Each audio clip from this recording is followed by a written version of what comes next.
Imtiaz കരീമും M Kamal കൂടി അവിടെ നിന്ന് ചേരുന്നുണ്ട്. കമൽ, വലിയ പ്രതിഷേധമാണ്. നാട്ടുകാർ ഇങ്ങനെ സംഘടിച്ചുകൊണ്ടേയിരിക്കുകയാണ്. അവരെ നിയന്ത്രിക്കാൻ പോലീസ് പാടുപെടുന്നു. മന്ത്രിക്ക് വീടിനകത്തേക്ക് കയറാൻ പറ്റുമോ?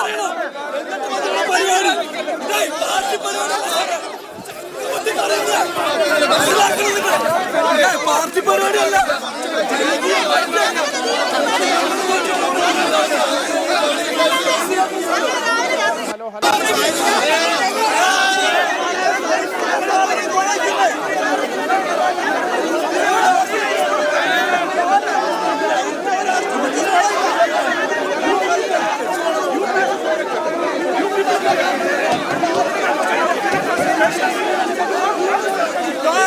നമ്മൾ ഈ കാണുന്നത് കടുവയുടെ ആക്രമണത്തിൽ കൊല്ലപ്പെട്ട രാധയുടെ വീടിന് മുന്നിലാണ് ഇത്രയും ഒരു സംഘർഷം ഇപ്പോൾ ഉണ്ടാകുന്നത്.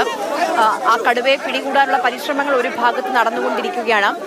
അതിനിടയ്ക്കാണ് ഇന്ന് ഇത്രയധികം വിവാദങ്ങൾക്കൊക്കെ ശേഷം വനംവകുപ്പ് മന്ത്രി എ കെ ശശീന്ദ്രൻ വയനാട്ടിലേക്ക് എത്തിയത്. അദ്ദേഹം ഈ രാധയുടെ വീട്ടിലേക്ക് വരുമെന്ന് അറിഞ്ഞപ്പോൾ മുതൽ തന്നെ നാട്ടുകാർ പ്രതിഷേധിച്ച് അവിടേക്ക് എത്തുകയായിരുന്നു. കമൽ, എന്താണ് സാഹചര്യം? പോലീസിന് നിയന്ത്രിക്കാൻ കഴിയുന്നുണ്ടോ ഈ പ്രതിഷേധിക്കുന്ന ആളുകളെ? പ്രതിഷേധമൊക്കെ ഇവിടെ നടക്കുന്നു.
കാണാൻ കഴിയാത്തൊരു മന്ത്രി ഞങ്ങളുടെ നാട്ടിലേക്ക് ആവശ്യമില്ല.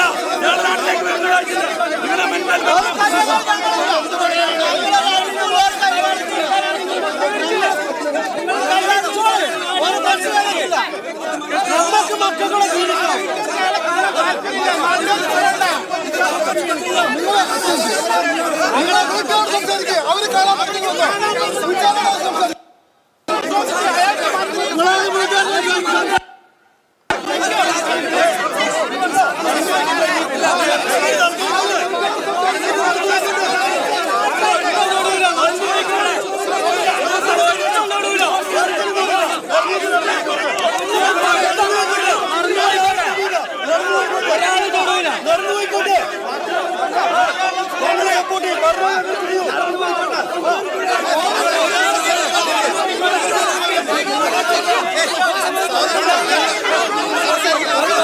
സംഘർഷാവസ്ഥയാണ് ഇപ്പോൾ രാധയുടെ വീടിന് മുന്നിലുള്ളത്. മുതിർന്ന പോലീസ് ഉദ്യോഗസ്ഥരൊക്കെ സ്ഥലത്തേക്ക് എത്തുകയാണ്. പ്രദേശവാസികളെ പറഞ്ഞ് മനസ്സിലാക്കാൻ പരിശ്രമിക്കുന്നുണ്ട്. പക്ഷേ മന്ത്രി മാപ്പ് പറയാതെ മന്ത്രിയെ വീടിനകത്തേക്ക് കയറ്റില്ല എന്ന ഉറച്ച നിലപാടിനാണ് അവിടെയുള്ള പ്രദേശവാസികൾ. കമൽ കേൾക്കാമോ? എനിക്കറിയില്ല കമലിന് കേൾക്കാൻ കഴിയുന്നുണ്ടോ എന്ന്. അത്രയും അധികം ഒച്ചയും ബഹളവും പ്രതിഷേധവും ഒക്കെ അവിടെ നടന്നുകൊണ്ടിരിക്കുകയാണ്. കമൽ, മന്ത്രിക്ക് ആ വീട്ടിനകത്തേക്ക് കയറാൻ പറ്റുമോ? രാധയുടെ കുടുംബാംഗങ്ങളെ കാണാൻ പറ്റുമോ?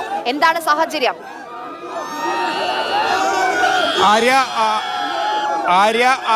ആര്യ ആദ്യം പ്രതിഷേധക്കാരെ മാറ്റി വാഹനം മുന്നോട്ട് നീങ്ങിയിരുന്നു. വീണ്ടും പ്രതിഷേധക്കാർ പോലീസ് വാഹനം, അതായത് മന്ത്രിയുടെ തൊട്ടു മുന്നിലുള്ള പൈലറ്റ് വാഹനത്തിന് മുന്നിലാണ് ഇപ്പോൾ പ്രതിഷേധം നടക്കുന്നത്. മന്ത്രി അതിന് തൊട്ടു പിന്നിലെ കാറിലാണുള്ളത്. മന്ത്രിയുടെ വാഹനത്തിന് പോലീസ് വലയം തീർത്തിട്ടുണ്ട്. ഇപ്പോൾ ജില്ലാ പോലീസ് മേധാവി തപോഷ് ബസുമതരി ഉൾപ്പെടെയുള്ള ഉദ്യോഗസ്ഥരാണ് പ്രതിഷേധക്കാരോട് സംസാരിക്കുന്നത്. പോലീസ് ജീപ്പിന് മുന്നിൽ ഉന്നത പോലീസ് ഉദ്യോഗസ്ഥർ തന്നെ ഈ പൈലറ്റ് വാഹനത്തിന് മുന്നിൽ ആളുകളെ മുന്നോട്ട് തള്ളി മാറ്റിക്കൊണ്ട് വാഹനം പതിയെ മുന്നോട്ട് നീങ്ങുകയാണ്. നേരത്തെ പോലീസ് മാറ്റിയ പ്രതിഷേധക്കാർ വീണ്ടും സംഘടിച്ച് ഈ വാഹനത്തിന്റെ മുന്നിലേക്ക് എത്തിയിരിക്കുന്നു. ഈ മാനന്തവാടിയിലെ മുതിർന്ന കോൺഗ്രസ് നേതാക്കളടക്കം പ്രതിഷേധത്തിന്റെ മുൻനിരയിലുണ്ട്. അതോടൊപ്പം ഈ പ്രദേശത്തെ ആളുകളുമുണ്ട്. ഇപ്പോൾ വാഹന വ്യൂഹം പതിയെ മുന്നോട്ട് നീങ്ങുകയാണ്. ജില്ലാ പോലീസ് മേധാവിയുടെ നേതൃത്വത്തിൽ മുതിർന്ന പോലീസ് ഉദ്യോഗസ്ഥർ ഈ പ്രതിഷേധക്കാരെ പതുക്കെ മുന്നോട്ട് തള്ളി നീക്കിക്കൊണ്ട് വാഹന വ്യൂഹം മുന്നോട്ട് കടത്താൻ ശ്രമിക്കുകയാണ്. പക്ഷേ അത് അത്ര എളുപ്പത്തിൽ നടക്കുന്നില്ല. വലിയൊരു ബലപ്രയോഗത്തിന് പോലീസ് ഇപ്പോഴും മുതിർന്നിട്ടില്ല. പക്ഷേ ആളുകളെ തള്ളി മാറ്റിക്കൊണ്ട് പതുക്കെ അനുനയിപ്പിച്ചും നേതാക്കളോട് കാര്യങ്ങൾ സംസാരിച്ചുമൊക്കെയാണ് പോലീസ് ഉദ്യോഗസ്ഥർ മുന്നോട്ട് നീങ്ങുന്നത്. വലിയ രീതിയിലുള്ള ഒരു ബലപ്രയോഗത്തിലേക്ക് പോലീസ് കടന്നിട്ടില്ല. കാരണം സാധാരണക്കാരായ ആളുകൾ അടക്കം ഈ രാഷ്ട്രീയ പ്രവർത്തകർക്ക് പുറമെ നാട്ടുകാരടക്കം ഇതിലുണ്ട്. സ്ത്രീകളും കുട്ടികളും ഉള്ളവർ നേരിട്ട് സമരമുഖത്തേക്ക് സ്ത്രീകൾ എത്തിയിട്ടില്ലെങ്കിൽ കൂടി സ്ത്രീകളൊക്കെ ഇരുവശങ്ങളിലും നിൽക്കുന്നുണ്ട്. അത്തരത്തിൽ ഒരു ജനകീയ സാന്നിധ്യം കൂടി ഉള്ളതുകൊണ്ട് തന്നെ പോലീസ് കരുതലോടെയാണ് പ്രതിഷേധക്കാരെ നേരിടുന്നത്. വളരെ സംയമനത്തോടെ തള്ളി മാറ്റി വഴിയൊരുക്കാനുള്ള ശ്രമമാണ് നടക്കുന്നത്. അതിന് ജില്ലാ പോലീസ് മേധാവി തന്നെയാണ് മുന്നിൽ നിൽക്കുന്നത്. മറ്റു ഉയർന്ന ഉദ്യോഗസ്ഥരുമുണ്ട്. മന്ത്രി എന്തായാലും തൊട്ട് പുറകിലെ വാഹനത്തിൽ പോലീസിനാൽ വലയം ചെയ്യപ്പെട്ട തൊട്ട് പുറകിലെ വാഹനത്തിൽ ഉണ്ട്. CPIM ജില്ലാ സെക്രട്ടറി കെ റഫീഖും CK ശശീന്ദ്രനും ഉൾപ്പെടെയുള്ള മുതിർന്ന ഇടതുമുന്നണി നേതാക്കളും മന്ത്രിക്കൊപ്പം പിന്നിലെ വാഹനങ്ങളിലുണ്ട്. എന്തായാലും പ്രതിഷേധം വലിയ രീതിയിൽ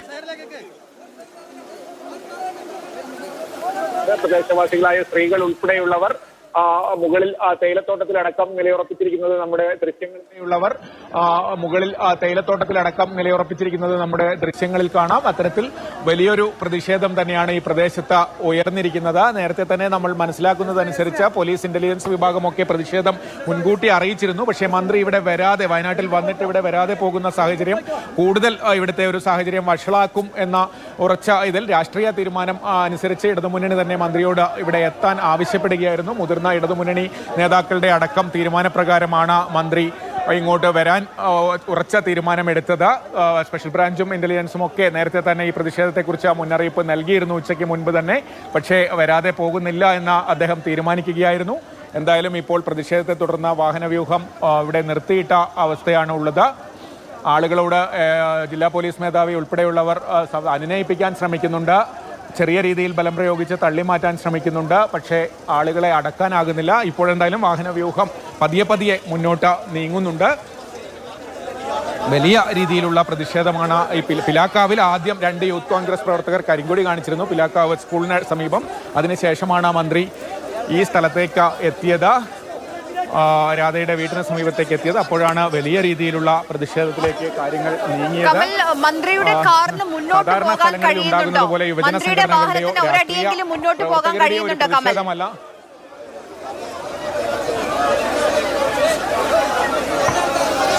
പതിയെ ഇടയ്ക്കിടയ്ക്ക് 1-2 മീറ്ററാണ് മുന്നോട്ട് പോകുന്നത്. ആര്യ, ഞാൻ നേരത്തെ പറഞ്ഞതുപോലെ തന്നെ ഒരു രാഷ്ട്രീയ സമരമല്ല. രാഷ്ട്രീയ പ്രവർത്തകർ അല്ലെങ്കിൽ അങ്ങനെ ഒരു യുവജന സംഘടനകളുടെയോ അങ്ങനെയുള്ളൊരു സമരമല്ല. ജനങ്ങളാണ്, സാധാരണക്കാരായ ജനങ്ങളും ഇതിനിടയിൽ ഉള്ളത് കൊണ്ട് തന്നെ പോലീസ് വളരെ കരുതലോടെയാണ് അവരോട് ഇടപെടുന്നത്. വലിയ രീതിയിലുള്ള നേരത്തെ കോൺഗ്രസ് പ്രവർത്തകരൊക്കെ വീഴുന്നൊക്കെ ഉണ്ടായിരുന്നു ആദ്യത്തെ ഉന്തിലും തള്ളിലും. പക്ഷേ ഇപ്പോഴൊക്കെ വളരെ സംയമനത്തോടെ പോലീസ് അവരെ മാറ്റാനാണ് ശ്രമിക്കുന്നത്. അതിന് ജില്ലാ പോലീസ് മേധാവിയും മുതിർന്ന ഉദ്യോഗസ്ഥരുമാണ് മുന്നിൽ നിൽക്കുന്നത്. എന്താണെങ്കിലും പൂർണ്ണമായും അവരെ മാറ്റാൻ കഴിയുന്നില്ല. വാഹനവ്യൂഹം ഇപ്പോൾ വീണ്ടും സ്റ്റാൻഡ് സ്റ്റില്ലായിരിക്കുന്നു, അനങ്ങാൻ കഴിയുന്നില്ല. ഇപ്പോൾ 2-3 മന്ത്രിയുടെ വാഹനത്തിന്റെ 3 പോലീസ് ജീപ്പുകൾക്കും മുന്നിലാണ് ഇപ്പോൾ പ്രതിഷേധം നടക്കുന്നത്. നേരത്തെ മന്ത്രിയുടെ വാഹനത്തിന്റെ ഒരു ജീപ്പ് തൊട്ട് മുന്നിലേക്ക് എത്തിയിരുന്നു. ഇപ്പോൾ കുറേ മുന്നിലേക്ക് മാറ്റിയിരിക്കുന്നു. ഇപ്പോൾ ഏറെക്കുറെ ആളുകളെ മാറ്റിക്കൊണ്ടിരിക്കുകയാണ്. വീണ്ടും വാഹനം മുന്നോട്ട് നീങ്ങുന്നുണ്ട്. മാനന്തവാടിയിലെ മുതിർന്ന കോൺഗ്രസ് നേതാക്കളടക്കം സമരത്തിന്റെ മുന്നിലേക്ക് എത്തിയിട്ടുണ്ട്. അവരെയൊക്കെ അനുനയിപ്പിക്കാനാണ് പോലീസ് ശ്രമിക്കുന്നത്. പക്ഷേ അപ്പോഴും നാട്ടുകാരുടെ ഒരു രോഷം തണുപ്പിക്കാനാകുന്നില്ല. ഞാൻ നേരത്തെ പറഞ്ഞതുപോലെ തന്നെ സാധാരണക്കാരായ ആളുകളും സമരത്തിന്റെ മുൻനിരയിലുണ്ട്. അവർ ഇത്തരത്തിൽ സാധാരണഗതിയിൽ ഒരു സമരത്തിൽ പങ്കെടുത്ത ശീലമുള്ള ആളുകളൊന്നുമല്ല. അതുകൊണ്ട് തന്നെ അവരെ അനുനയിപ്പിക്കാനുള്ള ഒരു ശ്രമമാണ് പോലീസ് നടത്തുന്നത്.